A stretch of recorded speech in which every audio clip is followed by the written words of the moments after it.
free agency comes into the NFL, right? Nobody knows what to do with it.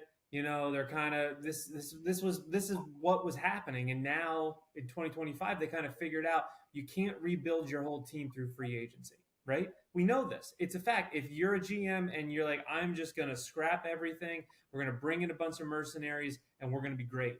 And on paper, you will be, but you're not. It never works. Like, I mean, you can maybe find one or two times where it actually worked, but it doesn't.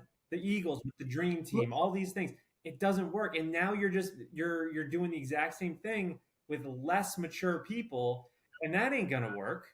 It Look at this idiot. Look at the idiot at North Yeah. Carolina. Yeah. Look at him, Mr.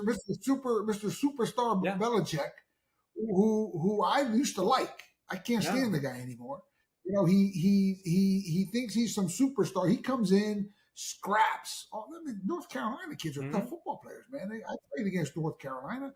Man, we had some wars with them. They had a famous Amos tailback, and they had this guy by the name of Lawrence Taylor, if you remember that name.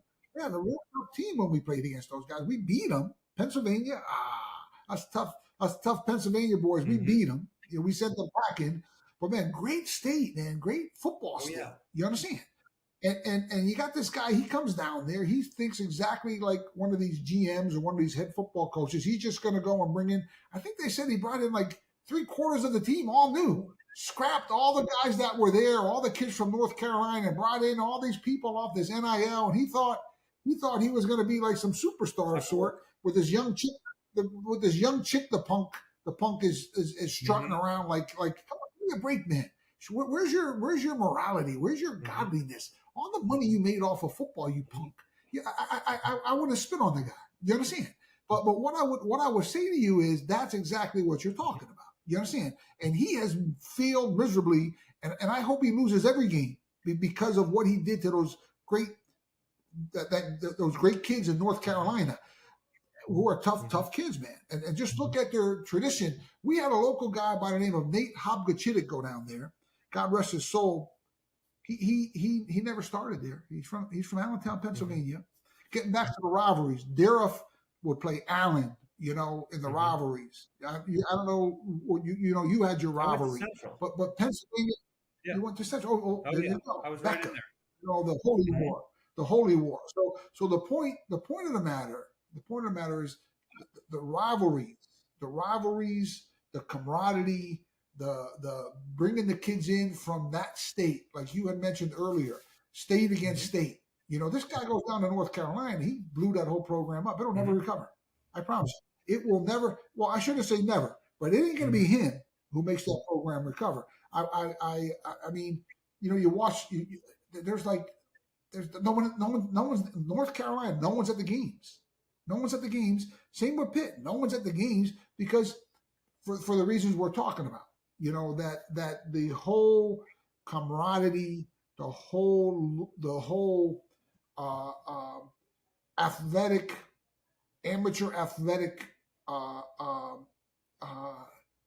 presence has gone to, and that's another important, I think, aspect to it is like you just fired James Franklin, who, I mean, sells out the stadium every single game, right? That's 100,000 people. It does not take a lot. You make one bad hire. So Penn State putting in $700 million, stadium renovations. They got, the NIL now. They're obviously going to pay this next coach big money. They paid Jim Knowles big money. And what happens if you make one mistake? You make a mistake with that hire, you don't win 10 games next year. You don't make it to the playoffs. Now you have 2 seasons in a row that are bad. Now your recruiting falls off. Now people aren't showing up anymore. Now you're in the hole hundreds of millions of dollars because you put the cart before the horse and you fired someone who, all he did was give you 10 wins. And that's what I was kind of saying is like, you have to bake in this expectation that like, maybe you're just going to be bad this year. And maybe that's just what it is. And then next year you can recover and you can pull yourself together because football happens, injuries happen, you have holes in the roster. You can fit a person, you can fit one free agent in. You can't rebuild the whole wide receiver core, but you can put one person in and they can get with the role, with the getting gear and everything. But when you there's a it's a different sport. It's just different, and the fans have to understand that. The administrations have to understand that, and like everything is different. And until we all kind of get with the times, we have unrealistic expectations. Like nobody's going undefeated anymore in these 18 team conferences. Everyone's beating each other up, and by the like 2 wins gets you into the playoffs. You just got to get into the playoffs. It's the NFL now. It's a different model. And remember, the Big Ten has monster teams in it. Two of them by the name of Ohio State, and the other one by the name of Michigan. Indiana is now the number 3 team in the country. There's no more like walkover. You're not granted a win just because because of your logo anymore. Let me tell you what's funny. That guy who's coaching them was a grad assistant when I was at the university. Yeah. It's funny. I was like slapping him around. 30, 40 years ago. Now he's the big time. Now he's there. But I'm going to promise you this: as big time as he thinks he is, he hasn't ran into Ohio State yet. You understand? And that's the different factor. Okay, Indiana's new. They got some momentum. Penn State recovered from what they recovered from, and they were in the front row.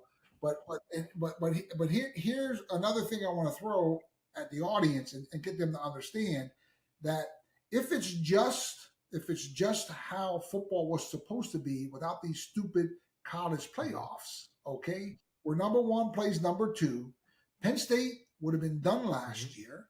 They would have had a real good year, had the time to recruit, and they wouldn't have went out and bought 3 wide receivers. You understand?